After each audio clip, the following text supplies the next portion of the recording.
This is United States History to 1877. Chapter 13, The Sectional Crisis. In this lecture, you will learn the following information. 1. That California statehood forced Americans to confront the problem of slavery. 2. Religious reformers tried to convince Southerners to give up slavery using morality.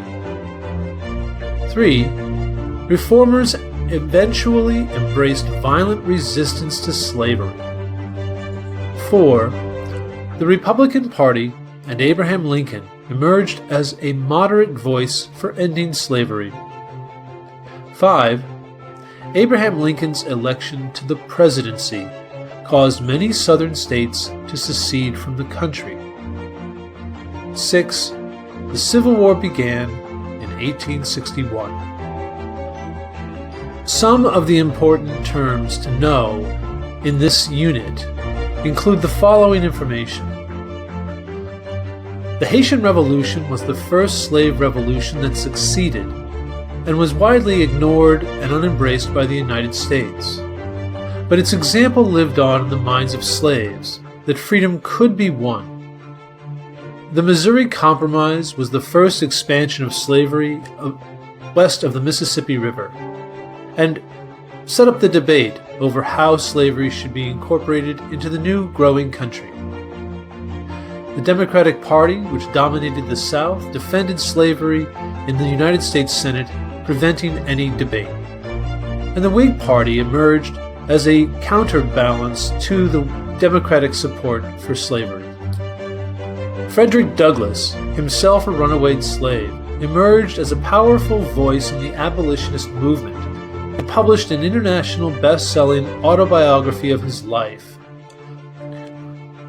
The Wilmot Proviso was an additional amendment to the Declaration of War against Mexico, which said that any territory that was gained would not be used to allow slavery to expand. The Wilmot Proviso failed when slavery was allowed to expand into Texas. The Compromise of 1850 allowed the state of California to come into the Union as a free state. Unlike other compromises, however, with California's entry as a free state, a new slave state was not created, but instead the South was given a stronger fugitive slave law.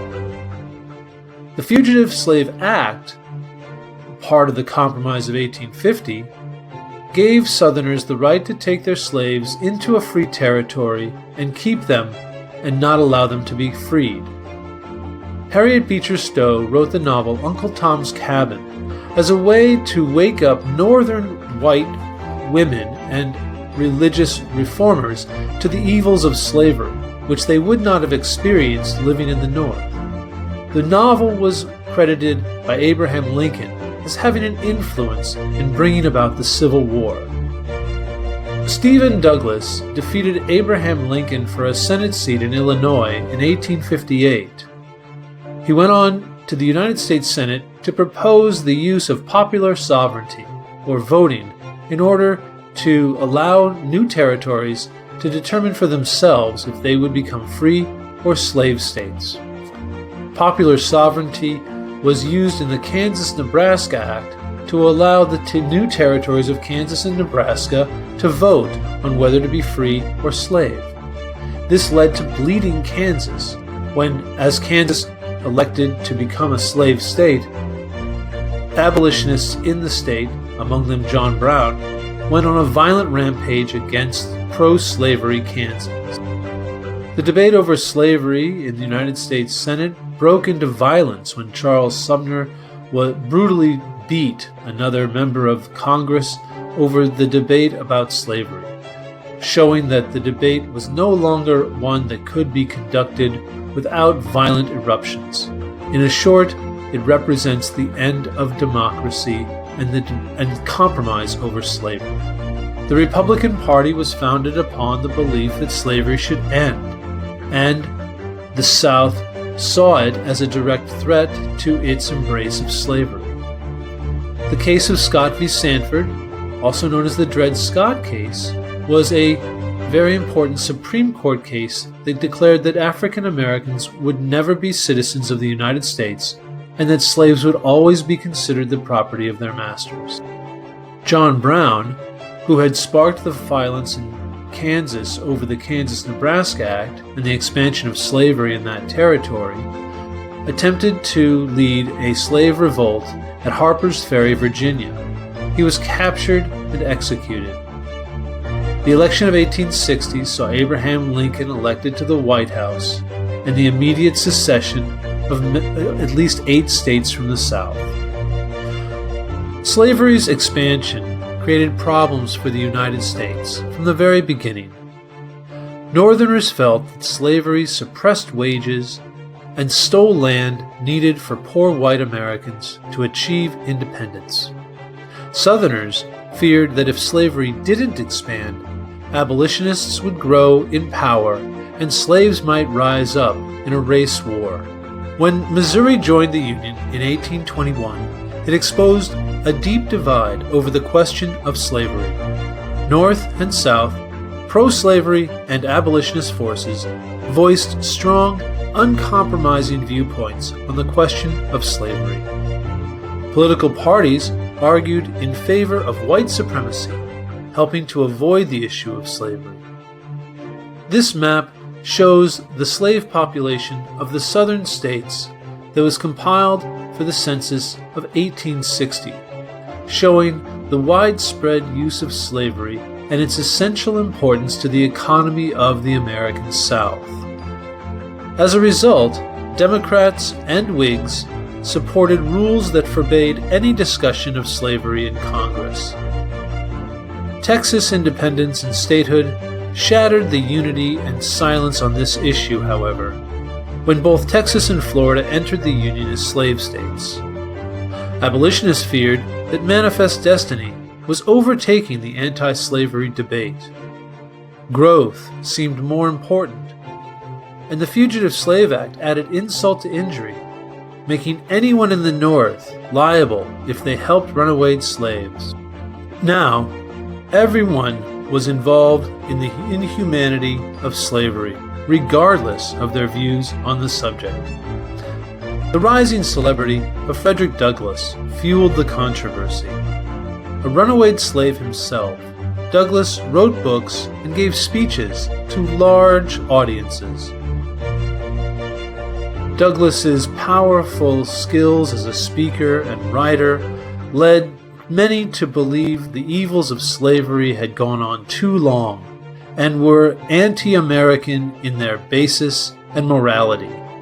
His calls for the end of slavery made many white Americans confront the issue for the first time.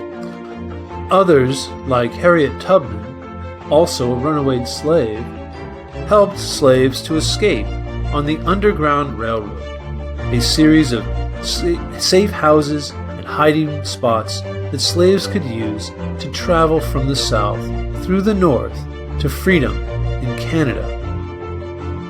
Pro-slavery forces had powerful allies in the United States government, like President James K. Polk, seen here on the right, or John C. Calhoun, a powerful senator from South Carolina and a former vice president himself, seen here on the left.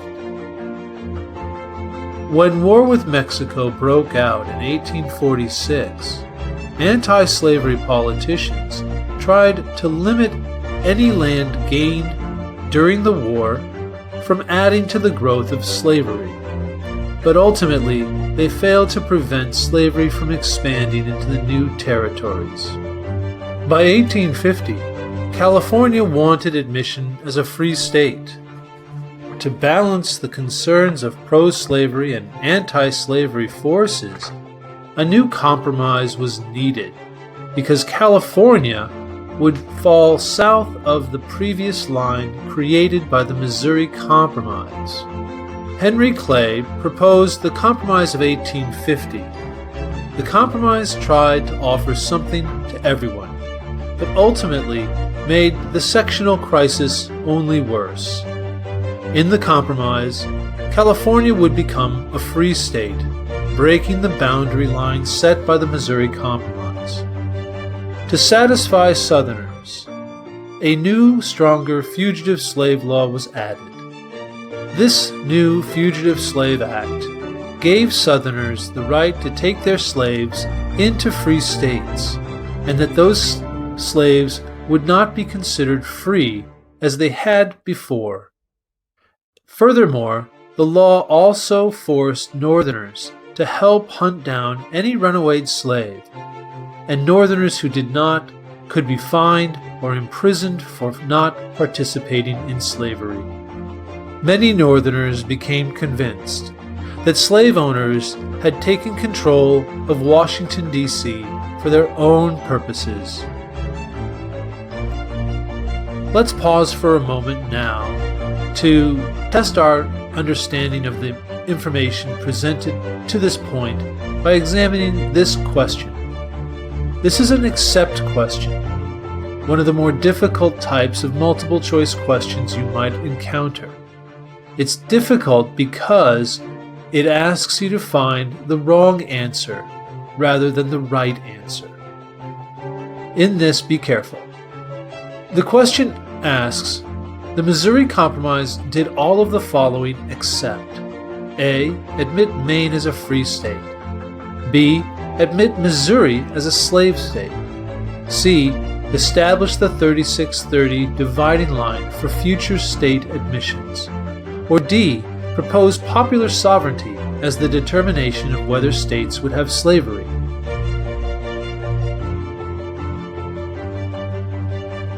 The correct answer for this question would be D, which we could determine by process of elimination, remembering that the Missouri Compromise did allow Maine to be a free state, and did allow Missouri to be a slave state, and it also created the dividing line for future states to be considered slave or free by using the 3630 dividing line. One example of the unpopularity of slavery was the best-selling novel by Harriet Beecher Stowe entitled Uncle Tom's Cabin, which quickly became the most widely read book in North America, selling second only to the Bible. The book reveals that Americans in the North were finally interested in learning more about the evils of slavery, and the book was written by a woman, which was rather unusual at this time in history. The book helped to move anti-slavery into everyday conversation for many Northerners who had, until this point, turned a blind eye to slavery, arguing that they did not own slaves, and therefore it was not something they should concern themselves with. If Southerners would own slaves, that was their problem, many felt. But this book changed their minds and made them embrace abolition. While attacking slavery, however, the book also reinforced many racist stereotypes about African Americans that would continue to follow for many years to come. Let's take another moment now to test our memory and retention of the information that you read about and listened to in this lecture. In this question, we have another accept challenge. So we want to be careful because these are often the most difficult questions. They ask us to find what's wrong rather than what's right, and that makes it tricky. The question in this case is about Uncle Tom's Cabin. The question reads, all of the following are true about Uncle Tom's Cabin, except A. It was the most widely purchased book in the 19th century. B. It helped move anti-slavery into public conversation in the North. C. It reinforced many racist stereotypes. And D. It was written by a woman.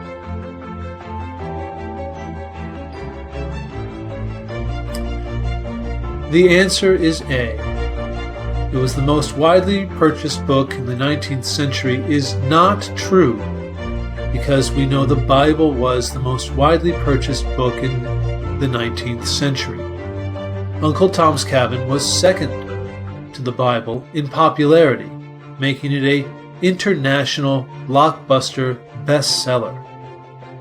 By 1853, The Kansas-Nebraska Territory was ready for statehood.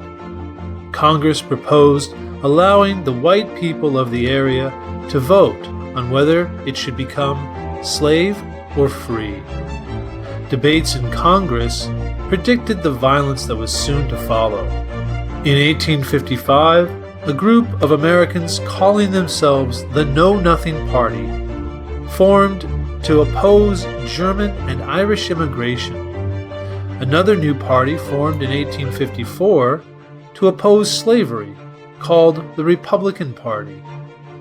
These two new political parties showed the division over the debate surrounding slavery, as different groups emerged to argue different perspectives that focused on immigration and slavery independently of one another, as agreement over the issue was no longer possible for many Americans. The new political parties only added to a growing tension over the political debate around slavery. Following an explosive speech before Congress, Senator Charles Sumner of Massachusetts was violently beaten with a cane by Representative Preston Brooks of South Carolina on the floor of the United States Senate. Brooks nearly killed Sumner in front of a large crowd of senators. Later, Preston Brooks was congratulated by Southern politicians for defending his honor and the honor of all Southern slave owners. Violence in Washington was coupled with violence in Kansas, when radical abolitionist John Brown murdered several pro-slavery Kansans in Lawrence, Kansas. Bleeding Kansas, as the killings were called, loomed largely over the 1856 election, as slavery was now a full-blown national crisis. In that same year, the Supreme Court added to the crisis when it decided the case of Dred Scott v. Sandford.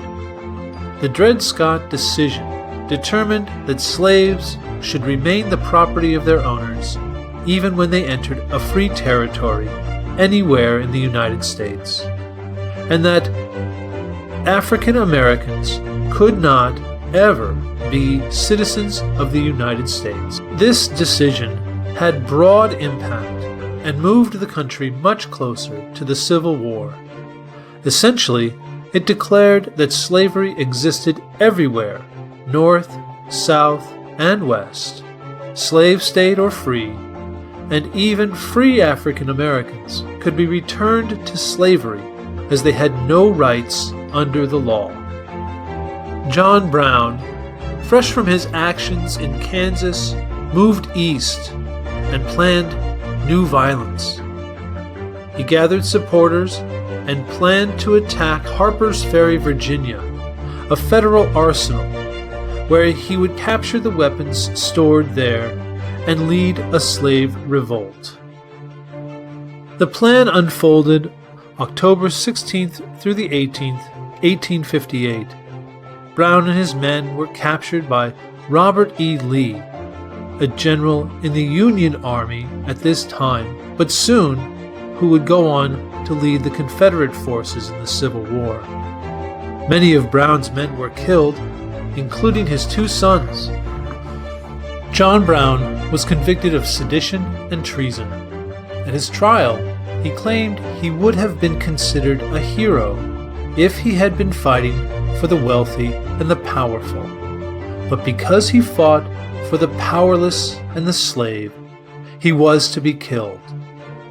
Brown also said he believed firmly that only bloodshed could cleanse the nation of its crimes against God. Northerners saw John Brown as a hero, while Southerners considered him a madman. The election of 1860 would be a national debate on these different viewpoints over slavery. Abraham Lincoln won the election of 1860, the first Republican to win the White House. Lincoln gained only 40% of the popular vote and got no Southern votes in the Electoral College. On December 20th, just weeks after the election, South Carolina declared it was leaving the Union, or seceding. While many Southerners would claim the reason for leaving was the desire for states' rights, the Declaration of Immediate Causes, a document put forth by the Southern Confederacy at the time, listed the absence of federal power to control attacks on slavery as the reason for the new nation to be born. The desire for more centralized power and the desire for more states' rights is a contradiction. In February, rebels had formed the Confederate States of America, drafting a constitution that declared their intention to be white supremacy and the protection of slavery. The Confederacy named Jefferson Davis as their new president. Weeks after Abraham Lincoln's inauguration, where he called for friendship among all states, rebels attacked Fort Sumter in South Carolina. Within a day, Abraham Lincoln would call for 75,000 volunteers from the North to crush the rebellion. The Civil War had begun. In this lecture, you learned the following information. 1. California statehood forced Americans to confront the problem of slavery. 2. Religious reformers tried to convince Southerners to give up slavery. And 3. Reformers embraced violent resistance to slavery. 4. Republican Party and Abraham Lincoln emerged as a moderate voice for ending slavery. 5. Abraham Lincoln's election caused many Southern states to secede. And 6. The Civil War begins in 1861.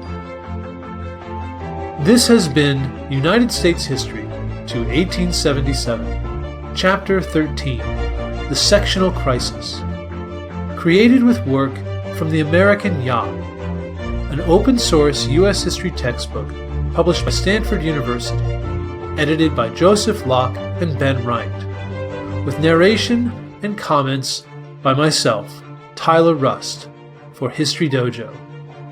For more materials related to this course and other articles related to history, go to historydojo.blog.